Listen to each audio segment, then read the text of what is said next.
Well, hello everyone. Hi, this is Lance Edwards, and welcome to this episode of Greenlight REI, where you learn the successful real estate lifestyle. And we are live today. What is today? Today is October the 9th, and it's 3 o'clock p.m. on the East Coast, East time zone. I'm broadcasting to you here from Florida. And so we're live, and unless you're listening to the recording.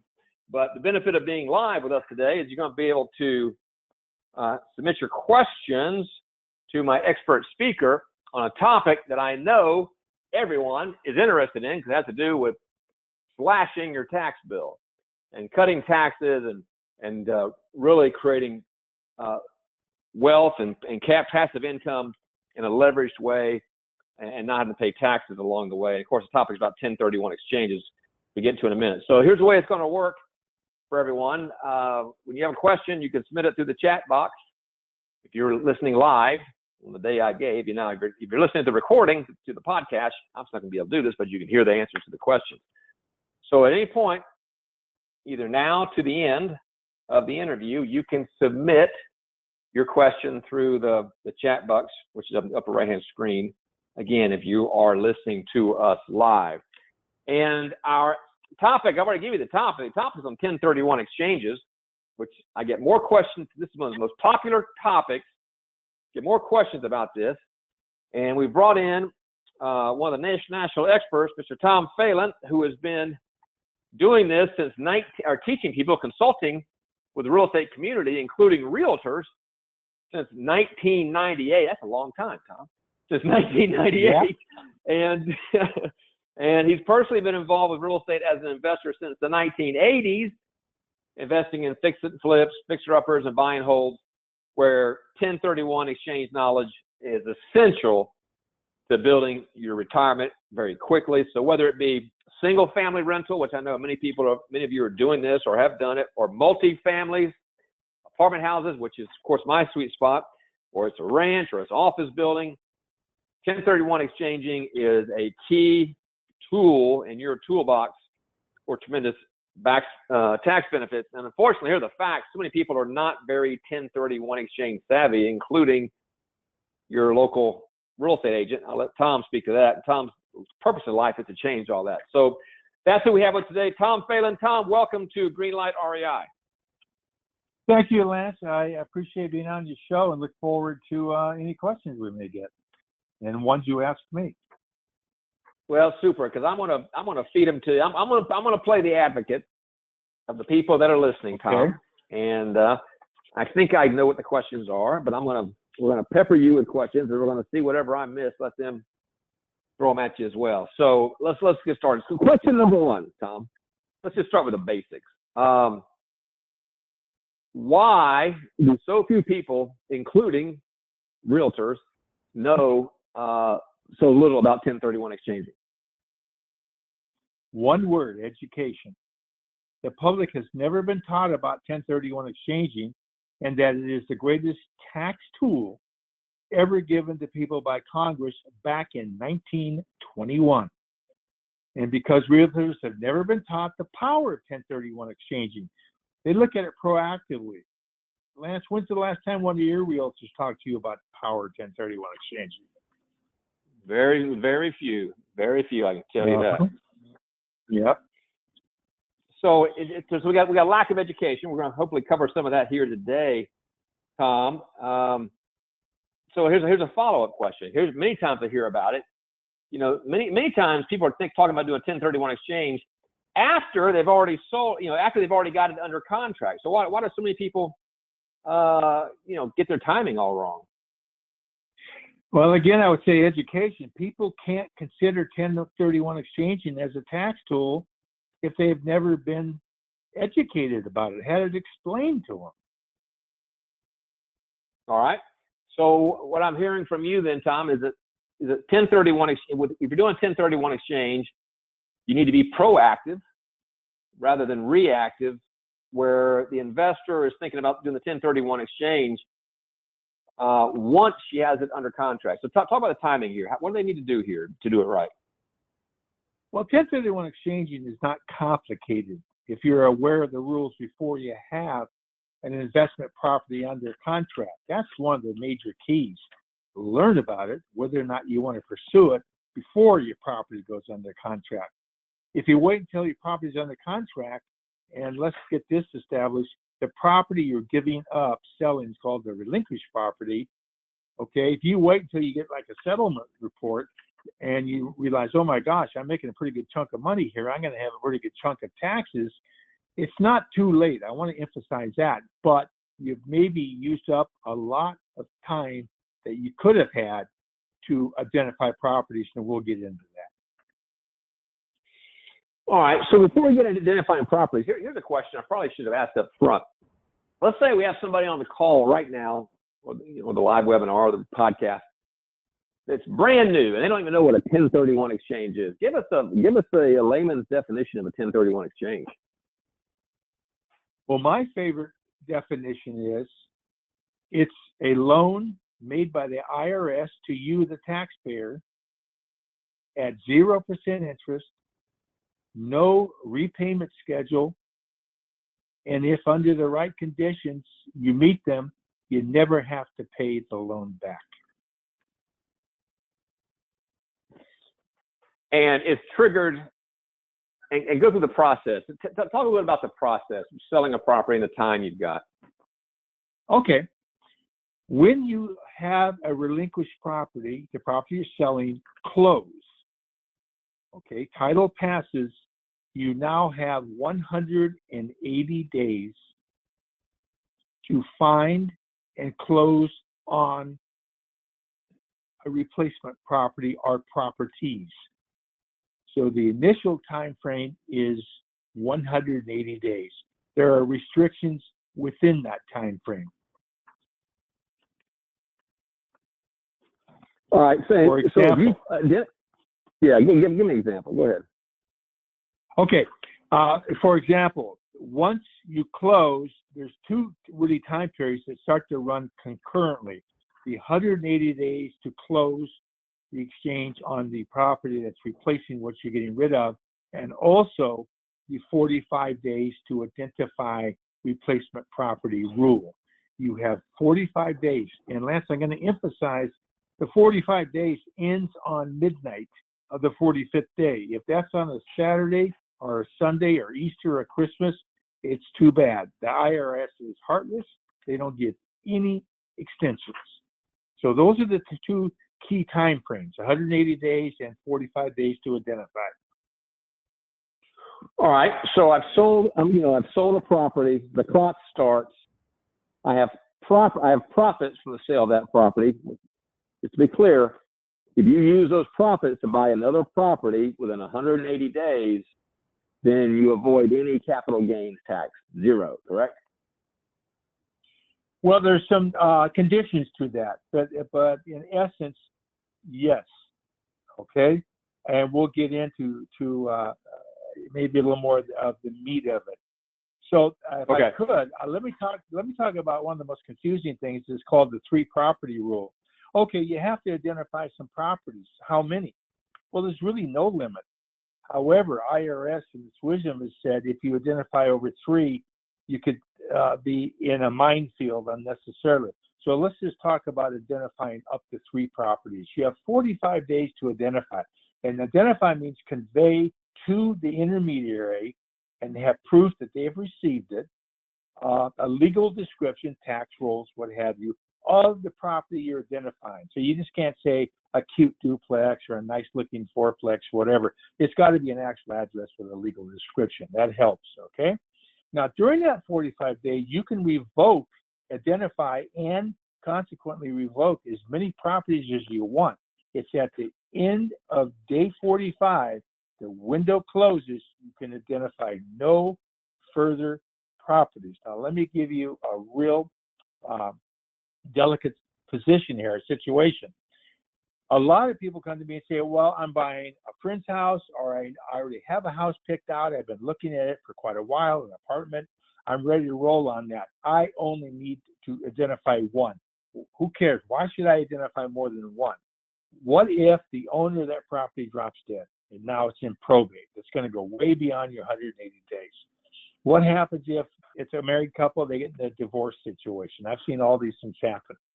There's a lot of things that could happen that could knock that first property out as an identified property. So it makes sense to identify a second and a third property as backups. Okay? Got it. Okay. I want to make sure we're straight on that. Okay. Now, the next thing people say, go ahead. No, please go ahead, Tom. Okay. The next thing people say is, well, what's available as a second or third property? Well, obviously, you can identify properties that suit your purpose, and I'll tell you what's defined as suiting your purpose. Okay? The property that you end up closing on within the 180 days total must be equal to or greater than in value the property you're coming out of. So, Lance, you couldn't have a fourplex that's worth $300,000 and exchange into something that's $200,000. You can do it, but you're going to have tax consequences. They call it BOOT, B-O-O-T. Okay, so you want to make sure what you identify is equal to or greater than what you're coming out of. Now, it can be the combination of the three. You could, in theory, come out of a $300,000 property and identify three $100,000 properties. That's a fine, because you're being equal to or greater than. But if one of those fell out, I think you can see the problem. Suddenly, you're not equal to or greater than, and you're also going to run into a situation of what they call boot or debt. Well, we'll get into mortgage boot also, which I might as well cover now. The same thing is true, Lance, for mortgages. A lot of people don't understand this. You have a property for $300,000 under contract. You're closing. You've identified the property for $300,000. You're fine, equal to or greater than. But you have a $200,000 mortgage on it, and it's paid off at the closing. But the property you go into, you only take a $100,000 mortgage out. That's called debt relief. You're going to be taxed on that reduction in the mortgage as capital gains. That's why a strategy, crunching the numbers, is so important before you even go under contract. Why wouldn't it? Why wouldn't you want to know before? So at least you know what you're up against. Let's go that last example again. Let's do that last example again with the debt relief. So give me the numbers again on that, Tom. Yeah. Okay. Let's just say you're coming out of a property that's $300,000, and you have a $200,000 mortgage on it. You sell, it's sold, it closes, the clock starts to run, and you've identified a property that's also $300,000 or more. So you're equal to or greater than. You've met that requirement. However, the property you go into only has a $100,000 mortgage. Maybe you've added cash. Maybe something else has happened to where you don't take a mortgage that's equal to or greater than the mortgage you did have. Any amount that's less is going to be considered a relief of debt, and it's going to be taxable as mortgage boot. So your mortgages, you want them to equal each other. So both the property value has to be greater than, and the mortgage that you're buying has to be greater than the mortgage that you sold, or the property you sold? Yes, equal to or greater than. The exchange won't fail. It's just that you're going to be liable for taxes on any cash taken out or any debt relief.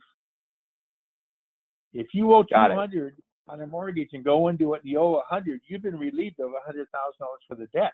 IRS considers that debt relief as taxable. And would that be taxed as a capital gain? Yes. Okay. All right. That is interesting. So we got two conditions here. We got the value of the property equal to or greater, and the value of the mortgage equal to or greater. Correct? Correct. All right. Now, it could be sell or carry. Let's say you found someone willing to carry back. That's fine. That's a mortgage. You could do an assumption. That's a mortgage, as long as it's equal to or greater than. You're not going to face tax liabilities. That's what I'm trying to emphasize. You can do it. The exchange won't fail. But you might end up paying some taxes. Partial tax. Yeah, I got it. I got it. Partial tax. All right. And Now here's a question I get a lot, Tom, and I want to get back to some of these more. I'm covering some basics, and I'll get more to your strategy. Question I get a lot: if I'm selling, you already told us the property that you're going into has to be equal or greater value. Does it matter if you're selling a house and going into an apartment, or an apartment going into an office? Does that matter? The type of property? No, that's the beauty of it. It could be raw land.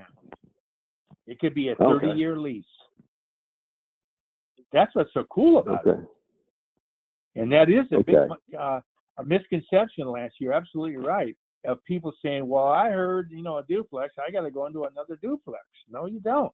You could go into a single-family home. You could go into a 6-unit apartment, especially if you go beyond your territory. Like a San Francisco duplex at $900,000 might be a 20-unit apartment in Oklahoma City. Exactly. Yep.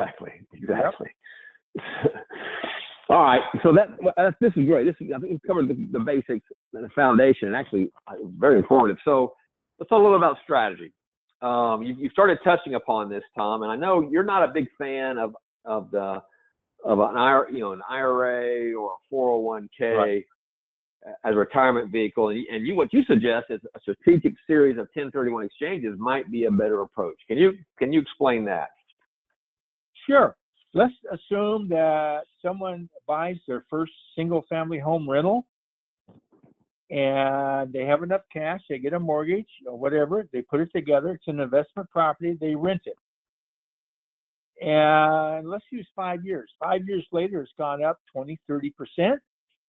They now do an exchange, and they go into a duplex. And they don't reach into their pocket for a dime. Out of the closing, the proceeds pays closing costs, commissions, everything. The exchange costs, everything. So they don't have to reach into their pocket, and they don't have to pay any capital gains tax or recapture tax on depreciation, which, Lance, is 25% and get pretty steep. Okay, so now they have that duplex 5 years later. It could be sooner, it could be a little longer, depending on economic conditions. They go ahead and sell the duplex in exchange into a fourplex.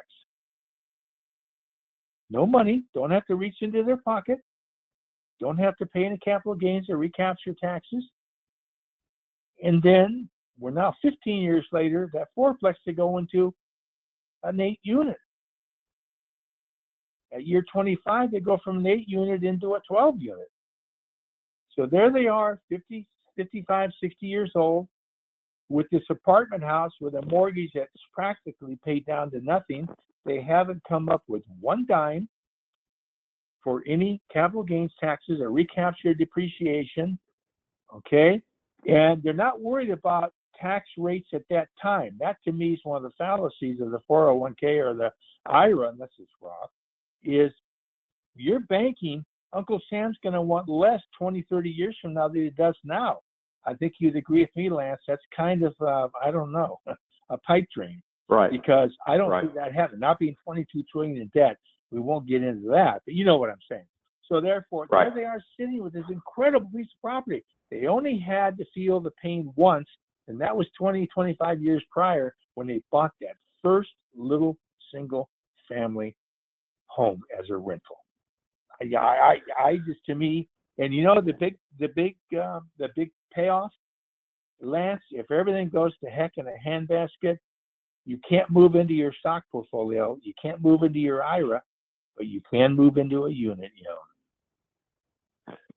Well, I'm in, brother. I mean, you and I are on the same page with regard to this, and so, and let me just recap it for everyone. Make sure you got this, because this is really critical. This is a strategy I teach as well. So basically, you take the money you're making from your job, for example, and instead of parking into your 401k, you park it into a small apartment building. And you hold on to it, and you operate it, you're paying it down. Well, a few years later, you sell that small apartment building, and you're going to trade up to a larger apartment building. Do the same thing over, pay it down, collect cash flow. 2 years later, you're going to sell that apartment building, and again, in 1031 exchange, each step along the way, so you're not paying any capital gains tax. you trade up to an even larger apartment building. The whole time, what you're doing is you're building your wealth, you're building your cash flow, you're paying down the mortgages on these properties. So at the end, by the time your retirement comes, you've got equity, you've got cash flow, and the tax rate on passive income is the lowest tax rate you're going to pay, and you've paid no capital gains along the way. And it is, first of all, I think that's exactly the strategy you're just proposing. Correct, Tom? Absolutely. And the big payoff is, okay, if you meet one condition, you're the taxpayer who's done all these exchanges over the years. You meet one condition, you never pay tax. You never pay. You know what that condition is? Yeah, go ahead and tell them. I know it. You die. Yeah, and we all die. This is so important. Your heirs inherit on a stepped-up basis. What is the fair market value of that apartment house at the time they inherit? And all of your depreciation, it's not erode their basis. Their basis is what the fair market value is. So you can rest assured it's a legacy that they got it intact and aren't paying a dime of taxes. It doesn't get any better than that. It's a beautiful thing. And you talk about your life insurance program. Here it is. This is what takes care of your heirs after you're gone. You got cash flow. Absolutely. You got equity. You're not paying any tax when you die. I mean, I challenge anyone to beat that with any other vehicle. So we're on the same page. Go ahead, Tom. Yep. Go ahead. Well, here's the question. One other quick thing. Yeah. Please. Go ahead, please. Okay, one quick thing, because Ron LeGrand stumbled on this. He did not know this. I have mentioned the 45 days to identify 3 properties. Oh my God, what if you identify 4 or 5? No problem. It's just that it can trigger some ratios or equations that make it more complex. Okay, and one's called the 200% rule, and one's called the 95% rule. And in essence, it says if you identify 4 or more properties, okay, and those properties you have identified as an aggregate are 201% more value of what you're coming out of, you have to close on 95% of them. So that again is just doing good strategy, knowing you can't, because a lot of people out there think I can only identify 3. Lance, I've had people come out of a multi-apartment unit and go into 10 single-family homes. I've had people going from a $900,000 California duplex into a multi-unit. So just learning what you're up against, how to do it beforehand is the key. Well, I thank you for that. I can tell you personally, I've had a client who he was coming out of a California property. It was very, high priced California property that he 1031 exchanged into 10 properties that I sold him for that very fact. It's the dollars that matter, the number of properties. So I can attest to that. But then I'll go back to one thing, Tom. Yeah. Well, go ahead. Finish that thought. I got something I want to ask you about. Go ahead. Okay, I was just going to say, because part of what you teach, which I think is fabulous, don't always think that you got to invest in your backyard. Okay? A lot of people, I think you would agree, would be totally discouraged on a $900,000 duplex that's pulling $4,000 in rent. It's not a great deal. But they're in Macon, Georgia, or Oklahoma City, and it's a nice-looking 12-unit for $600,000. It flies. So that's why that's so important as well, that you have that versatility that you can move from one state to the next or one area to another area. And you just gave me an idea. You've probably already done this, Tom. If you haven't done it, I would encourage you to. You should probably do a side-by-side comparison of what it would mean to take money, invest your job income, your spare savings into an IRA over 30 years versus doing it in rental property. You should do a side-by-side. If you don't do it, I'm going to do it, because I know what the answer is going to be. Yeah. Well, I'm in the process of doing that now, but I'd love to coordinate it with you, because I don't have an inventory of actual properties. You do. And when you can give a real example, even if it's long sold, but you can give a real example, absolutely. People should see that. It's breathtaking. It'll stop them in their I'm tracks. gonna tell you, it'll blow it away. There'll be no comparison. It'll blow it Yep. away. And all right, we're gonna do that. This is sidebar. We're gonna do this, but we'll share it to everyone. But going back, so we're talking about, it's retirement strategies is one way to use 1031s. Is obviously a big, powerful one, and the use of 1031 exchanges versus your IRA. So here's a question for you. I think I know the answer. Here's a question, Tom. Why do so few people do it?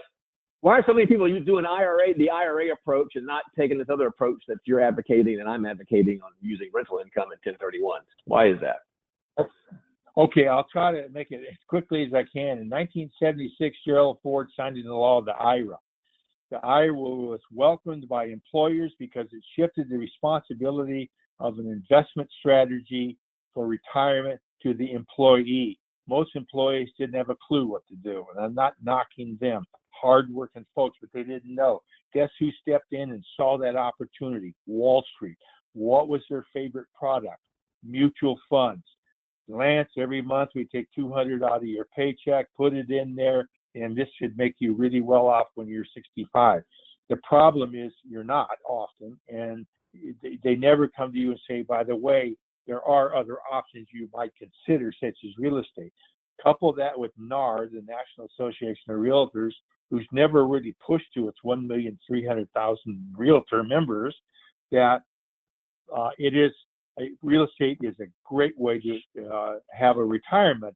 And the fact of that is that 95% of the $13 trillion in IRAs and 401ks are in Wall Street. It's propaganda, harmless. I'm not knocking Wall Street, but they've had a chance to say we're the only show in town, and no one has ever opposed them. And my goal is to now oppose them. And mine. And mine too. And mine too. Yeah. Yeah. Yep. And mine too. That is my goal. Yeah. Yes.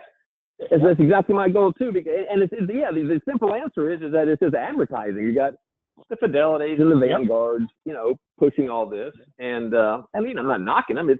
But there are other options, and it's open to everybody. That's why I'm in business. That's why Tom's in business, is educating people to these other options that are out there, and it's supported by the IRS. You just need to know about it, how to put it. And when you run the math, it's a no-brainer. Yep. All right. So a couple of things here, Tom. I want to make sure we've been going here on strategy. Let's get back to some nuts and bolts, because I've been moving you around here. And again, I get a lot of questions about the timing, the 45-day rule and the 180-day rule. And you were talking about midnight. Well, I want you to recap for us again. When does a 1031 exchange begin, and when does it end? Okay. A 1031 begins upon the closing of the first relinquished property. Okay, that day. And it runs 180 days you have to close on your replacement property or properties. Notice I said close. During that same time period, beginning with the same date when you close on your first relinquished property, you have 45 days to identify your replacement properties. After the 45th day, the window's closed. If you haven't identified anything, you have nothing to exchange. It will fail. Okay, you'll pay taxes, just like as if you'd never done it. All right, and okay, so you got the 45 days to identify, the 180 days to close. What if your tax return comes due in the middle of this 180 days or this 45 days, or you file your tax return? You must be psychic, because I was just going to bring that up. Good for you. So people know this, and it's deadly. Is you're beyond your 45 days, you've identified property, you got a couple of them under contract, life is good, and you and the wife do your taxes and say, hey, we're going to get a big chunk back. Let's run down to the post office and file it before your 180 days is up. The filing of your federal taxes terminates, ceases the exchange. You have no extra time. And if you haven't closed on those replacement properties, the ones you've identified, the exchange fails. All right. So that's bad. So what do you do? So if you're going to what do you get do? a big chunk back, just file an extension and wait. If you owe taxes, just file an extension and wait until your 180 days are up or you have closed and the intermediary says it's over. But that's a very good point. Thank you for bringing that up. It's not too often, but I've seen it occur, and you go, ooh.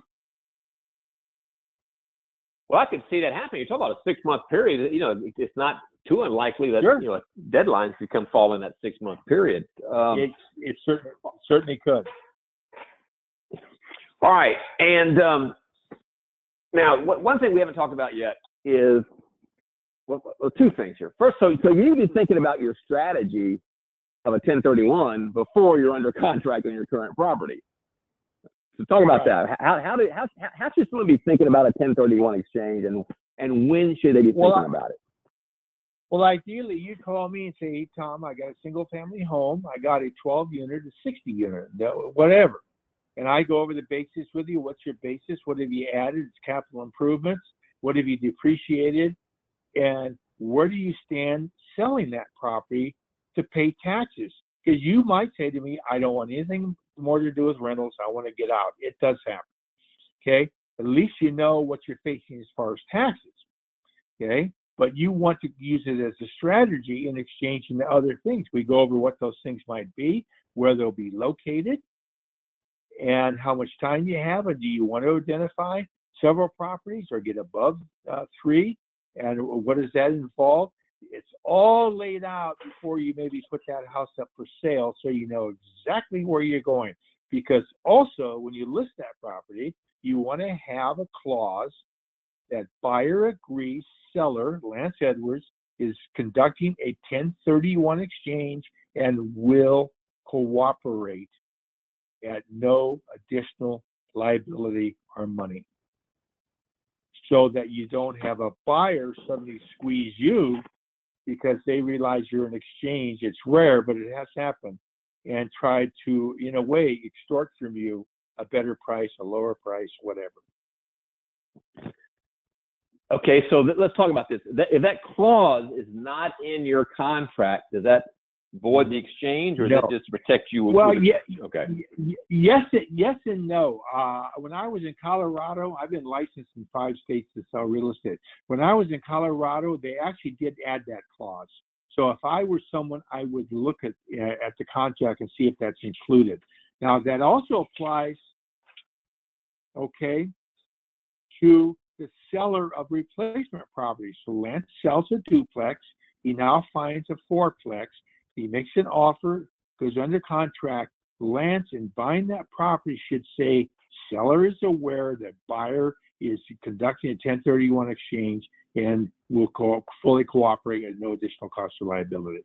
So you want it on both ends. You follow? Got it. And by the way, I see it in a lot of state farm contracts Okay. these days. So, but everyone should keep an eye. Should be looking for it. Yeah, they've gotten more savvy. Absolutely. Now, if I can I tell one quick story? Please. I had a couple come into me. They were an elderly couple, and they're so funny. They're bragging about their Denny Grand Slam for $3.99. Then we sit down and we start going over what they're doing. And they had a 2,000-acre ranch in Colorado. It was worth millions, and they were selling it. And I said, what do you want to do? What in your heart's desire do you want to do? They said, we have a daughter that's a beautician. We'd love to buy a beauty shop for her. And she could someday take it over. We have a son who graduated from law school, yada, yada. We'd like to give him an office, a small office building. Plus, with some of that money, we'd like to buy ourselves a house. We accomplished all of them, including buying that beauty salon, buying that office for the son. They had to pay fair market value rent, but they were the happiest people in the world that they had to pay no taxes on any of this. So sometimes, well, that's beautiful. Absolutely, yeah, isn't that amazing? It's beautiful. That's beautiful. Here's another one. Lance. You're talking to a neighbor and says, yeah, my daughter got into Brown University. She's going back to Rhode Island. and we got to go back, or she's going to look at an apartment to rent. God, it's pretty expensive. And you say, well, you know, Joe, you have a single family rental here. Once you sell it, exchange it, buy a condo back in Rhode Island and Providence, for example, and go ahead and let her live there while she's going to college. She's got to pay fair market rent. She doesn't have that. So Lance and his wife gift her the money, which is perfectly legal. And she takes that check, deposits it, and writes a rent check, perfectly legal. Once she graduates, you and your wife, if maybe you don't want a property in Rhode Island any longer, you sell it, exchange, and bring it back to where you live. Strategy. That's perfect. And that's what you do. So talk about, you basically, you can help people on strategy. You're a consultant. People doing 1031 That's exchanges. exactly Talk about what you got. And so you're here to help people, not just educate, but to help them on the strategy. So when someone's thinking about, before they're thinking about selling, they need to be contacting you. Is that the right time, Tom? That's exactly it. And bounce it off me. And sometimes I can't do anything for them. Sometimes I say, don't do an exchange. It doesn't make sense. Okay? But there's times I spend several hours with them going over preliminaries. For example, what's your budget? What do you have? And I'd work with you obviously on that for inventory, but there's a natural entree there of this is what you can get for X, Y, Z, what have you. For example, I may have someone come to me, they only have $20,000 as a down payment. I have a suspicion you know of a single family rental somewhere for that. Okay? Right. Even if it's that modest. Okay, a duplex, maybe they have $50,000 down, maybe they have $100,000 down. I mean, it's what do you have? What's your risk tolerance? What's your budget? And how are we systematically going to do this? Check on it, and when it's apropos, exchange and move you up. It's like you're at the gym with 10-pound barbells. Okay, once you get good at those, Lance, I'm going to give you 15s. You get good at that, I'm going to give you 20s. It's as simple as that. That's exactly what I teach, by the way. Start small and scale up with apartments. And it's just the same. It's the same thing. It's just exactly great analogy. Thing. Yeah. But why pay any tax on it? Now, a fix and flipper, as you well know, because they have not, it's not an investment property. They're more of a dealer. If they hold it for less than a year, they buy it, they wholesale it immediately, or they fix it in 30 days and get rid of it immediately. That's a whole different arena, and often the 1031 will not suffice. But I've seen a fix and flipper buy a property, be in it for 11 months to get it ready, take it to market, and sell it, and maybe make $50,000 or $100,000, but then they get killed by taxes. Ordinary income, okay? Where if they would have then rented it for 6 months or a year and now have held it for at least a year and exchanged it, they wouldn't pay any taxes. That's a great point. Is 12 months pretty much? I don't think there's a time frame defined in the 1031 code, but is it 12 months kind of a safe bet, Tom? You're absolutely right, Lance. There is no statute. There is no case law.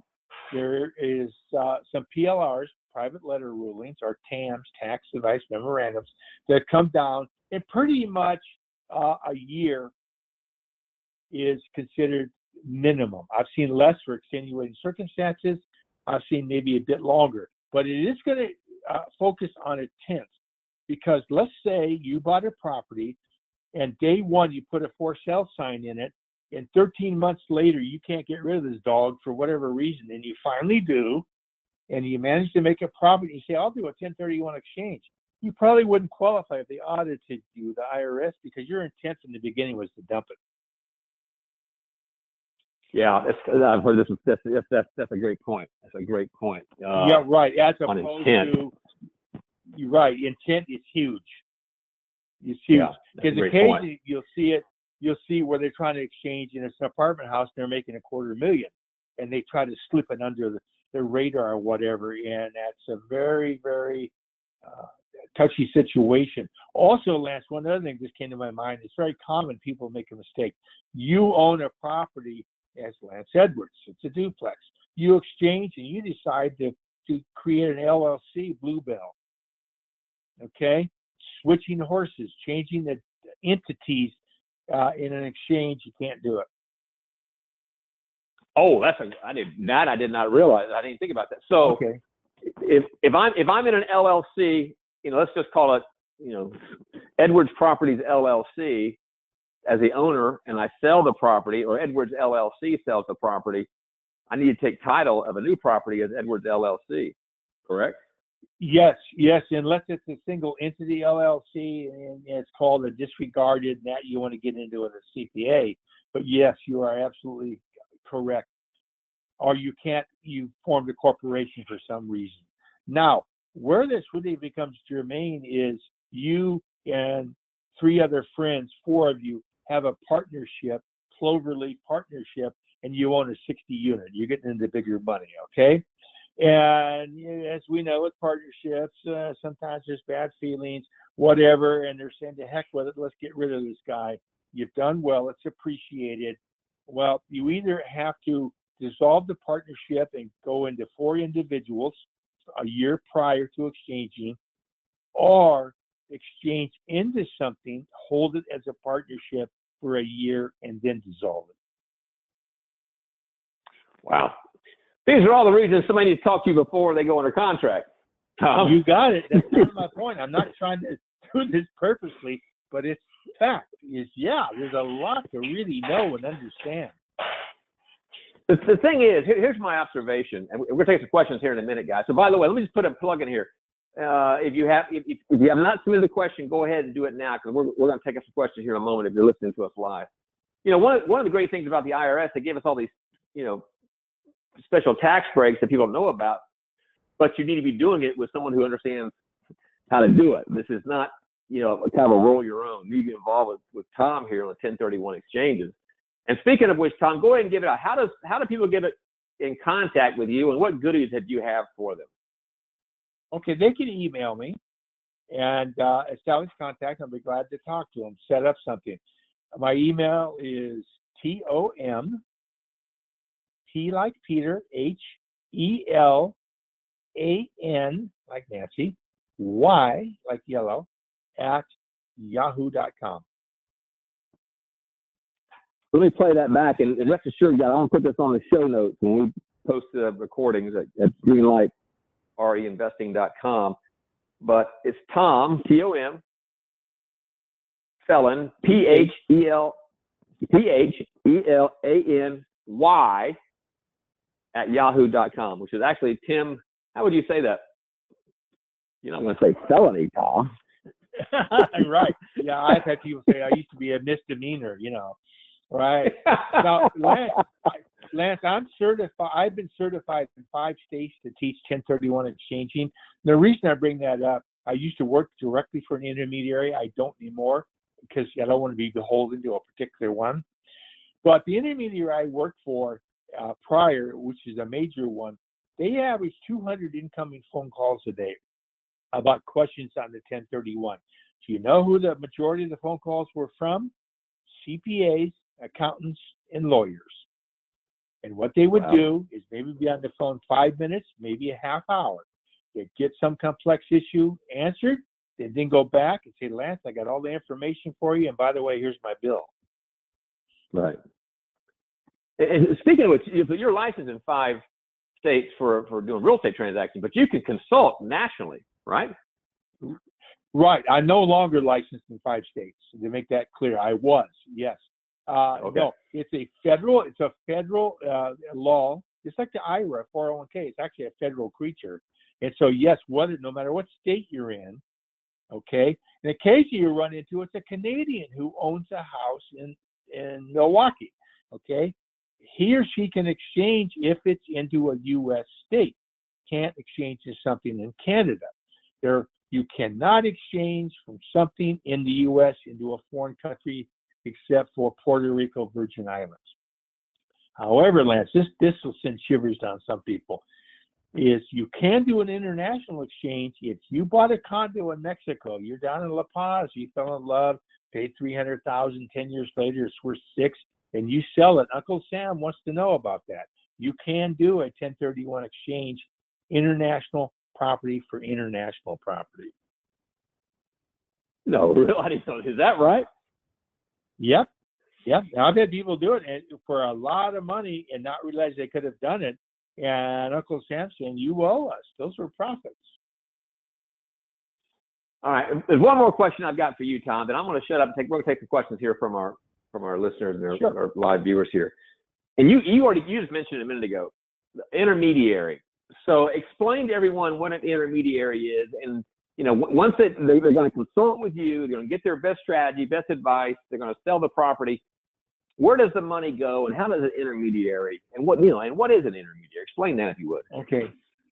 An intermediary is a unbiased third-party entity that takes the money from the closing of your relinquished property and warehouses it until you close on your replacement property. Then it disperses the funds as per your request. Okay?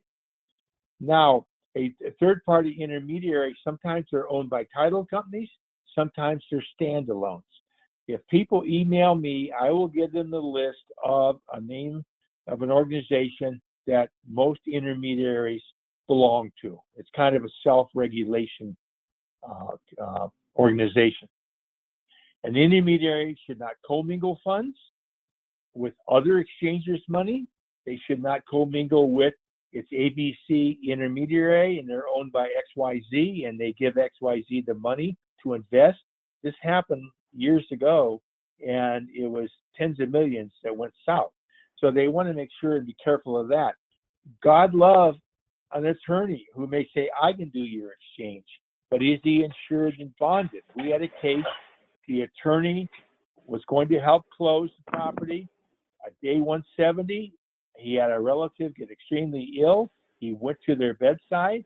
He ended up staying 2 weeks for a funeral. The 180 days had elapsed. The exchanger taxpayer was banging on his door. His office was closed. The exchange failed. So you want to make sure you got someone who's competent, experienced, insured, and bonded. And I will make recommendations for those. All right. So again, let me leave this out, people. Put it out there again. So to reach Tom, give his email address. Again, I want to put this on the show notes along with recording here. I know a lot of people probably want to hear this again. It'll be on the show notes at greenlightreinvesting.com. But Tom's email is Tom, T-O-M, Phelan, P-H-E-L-A-N as in Nancy, with a Y on the end. Tom Phelan, Y, at yahoo.com. And I'll put that on the show notes. All right, Tom, we got some questions coming in. You up for some questions beyond me? I've been peppering you here for a while. Yes, absolutely. All right, let's bring them up here. Let's see if I can get them up here. Hang on.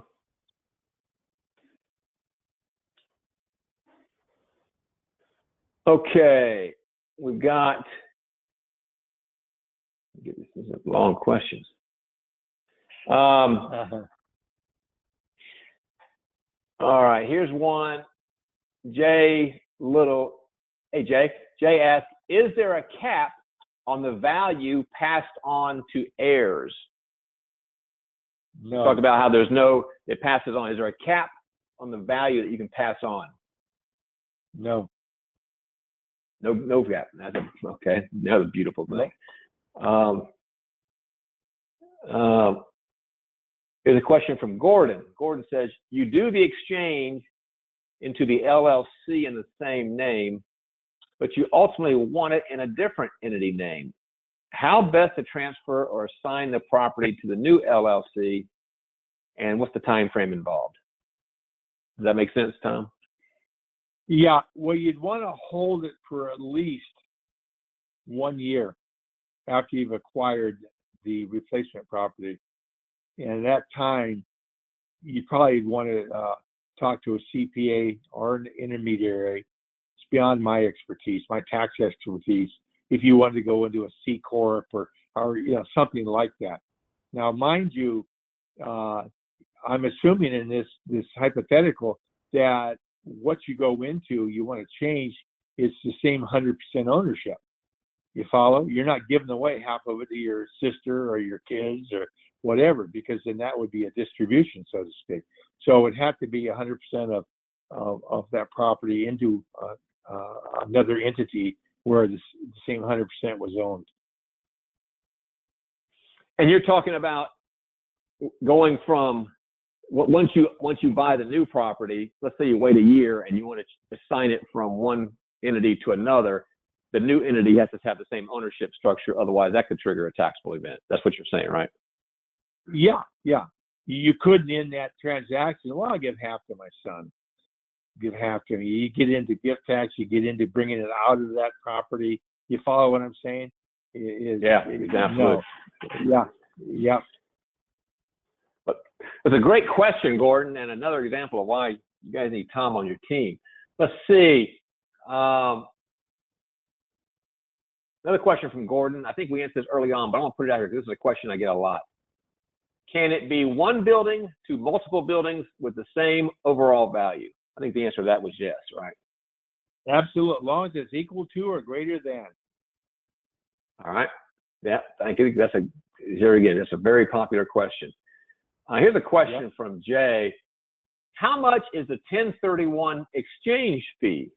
Talking, I guess, about intermediaries here, Tom. Right. Okay. By the way, intermediary, we're also called, or I'm not, but companies are called facilitators or accommodators. Almost sounds like a hitman, but anyway, intermediary is the most popular.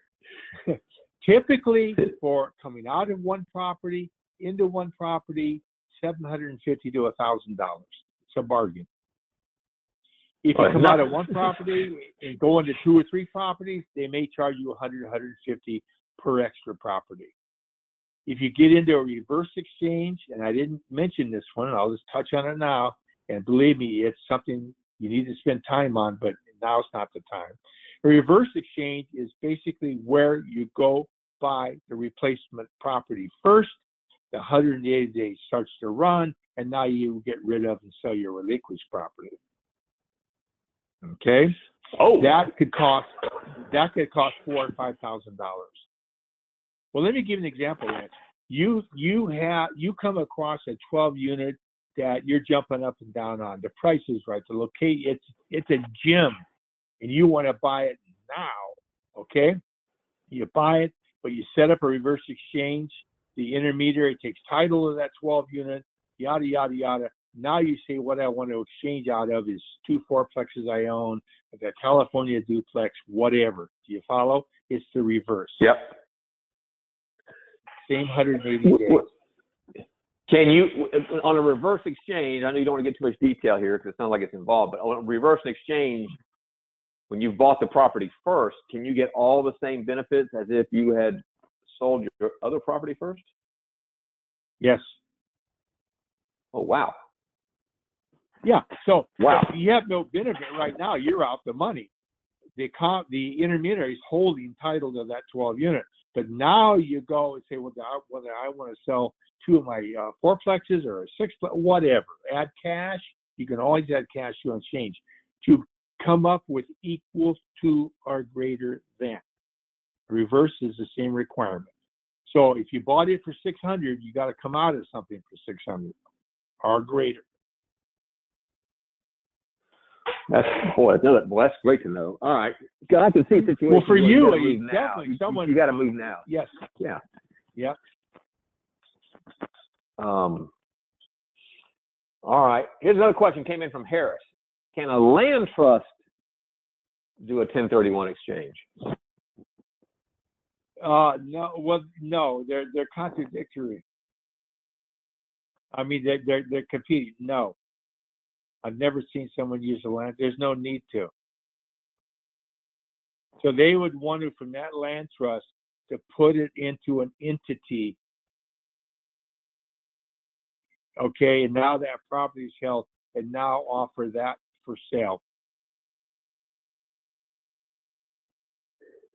I guess the issue is it changes entities, doesn't it? Otherwise, you can. Yep. All right. So Harris, I guess the answer to that's no on that one. Right. Let's see. Here's one from Terrell. Said, I was wondering about investing in countries outside of the U.S., especially Thailand, Philippines, Colombia, and Brazil. So I guess we touched upon this toward the end of my interview. So Right. I guess restate that again. Could someone benefit from a 1031 exchange if they're buying properties, outside the U.S.? Not if the property they're selling is inside the U.S. No. Okay? It's not considered like kind. So the answer is no. You can never exchange from a U.S. property into a foreign property, with a few exceptions, Virgin Islands, Puerto Rico, what have you. Okay? What she's thinking of doing, Brazil, Thailand, whatever, is I'm saying to her, you pay $200,000 for a condominium in Thailand, and you sell it years later for $400,000. What she does is between her and God, but the IRS would love to know about it, as you know, and tax her on it. Okay? Right. She could do an exchange between that Thailand property she sells and the Thailand property she exchanges into. And sometimes it can even be more liberal than that. It may be a Thailand property into a Vietnam property. I don't know. Brazil to Argentina. Okay, that would need some clarification. But no, she cannot take a U.S. property and exchange into a foreign property. But to be clear, she could take a foreign property and exchange another foreign property of a different country. Correct. And she might be hoovered to do so if she feels Uncle Sam's going to know about it and want his taxes. Interesting. Yep. Like kind. Yes. Like kind has some geographical implications as well. Yes. Yeah. Very good way of putting it. Yes. Originally in 1921, it's amazing. They didn't have like kind. So you could swap a boat for a condo or whatever. They killed that one quickly. A couple of years later, they amended it right away. All right. So, Tom, this has been excellent. So, again, give them their email, how they can get a hold of you, and again, restate when would be the best time to bring you in on a transaction. Before, I would say when you're thinking of giving up, relinquishing a property to improve your situation. Okay, whether it be just to avoid paying taxes or maybe muscle up, duplex to a fourplex, whatever. When you're thinking of putting it up for sale, not once you have it listed, maybe you have offers coming in, before, lay out a strategy. Once you have the strategy, you know which way you want to move. Perfect. So before you even list it, or if you're a FSBO, you put that sign in the yard or run that ad. Call me before or email me. And I'll give you, you want my email one more time? Please, absolutely. Okay. TOM, P like Peter, H like Helen, E like Howard, E like elephant, L like Leo, A like apple, N like Nelly, Y like yellow. At yahoo.com. I'm sorry. Thank All you. right. Yeah, at yahoo.com. And I normally get back to people within 24 hours. Well, this has been excellent, Tom. And again, everyone, I'm going to put this on the show notes at greenlightreinvesting.com. There'll be the archive. We have a recording of this. I know you're going to listen to this probably multiple times. We've covered a lot of territory, a lot of stuff I wasn't even aware of on 1031 exchanges. We're actually talking to the gentleman who you want to be talking to when you're getting ready to do a 1031 exchange, or you're considering doing a 1031 exchange. Tom is your go-to man. He knows his stuff, and he's going to make sure that you navigate this properly and get maximum value of 1031 exchange. And the other point I want everyone to carry away is this point that Tom was bringing home that I'm in, brother, was about the use of rental properties and 1031 exchanges as an alternative to the IRA and 401k strategy. And Tom's gonna be fired up. I'm gonna come out. We're gonna do it together. We're gonna come out with this side-by-side comparison because I know what the math's gonna show. It's gonna blow it away. The 1031 exchange strategy will blow away. I'm excited about that. It's gonna shake your socks. So. Tom, thank you so much for your wisdom and sharing today. Is there any final any final Tomisms or any final Tom wisdom you want to convey before we wind down here today? I guess one, in all of my years of dealing in real estate, dealing with realtors and dealing with investors such as yourself, I have found some of the most comfortable, confident people I've met as they reach retirement age, and that could be 50 on up. A large part of their wealth and retirement income is real estate. That's exactly right. That's exactly right. That's exactly right. So you got to know these tax strategies. And one of your biggest expenses are the taxes. So that's right. Everything here is critical. All right, Tom. Again, this has been excellent, and thank you so much. We're probably going to have you back again. I know there's going to be a lot of follow up. We're going to have to invite you back. This has been great. This has been great. So everyone, we're going to wind down here to Lance Edwards. This episode of Greenlight REI. I want you to go to the archive page with all the show notes for this recording, this interview, and others. Get a lot of free stuff there. Check out the show notes, greenlightreinvesting.com, and that's where you're going to learn from the experts about how to live a successful real estate lifestyle. So next time, everyone, take care and make your lifestyle a successful real estate one. Bye, everyone.